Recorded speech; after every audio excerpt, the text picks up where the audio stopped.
நானும் என் வீடும் என் வீட்டார் அனைவரும் ஓயாமல் நன்றி சொல்வோம். நானும் என் வீடும் என் வீட்டார் அனைவரும் ஓயாமல் நன்றி சொல்வோம்.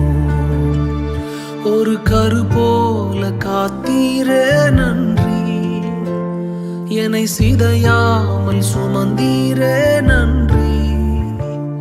ஒரு கரு போல காத்தீரே நன்றி, என்னை சிதையாமல் சுமந்தீரே நன்றி. எபினேசரே எபினேசரே, இந்நாள் வரை சுமந்த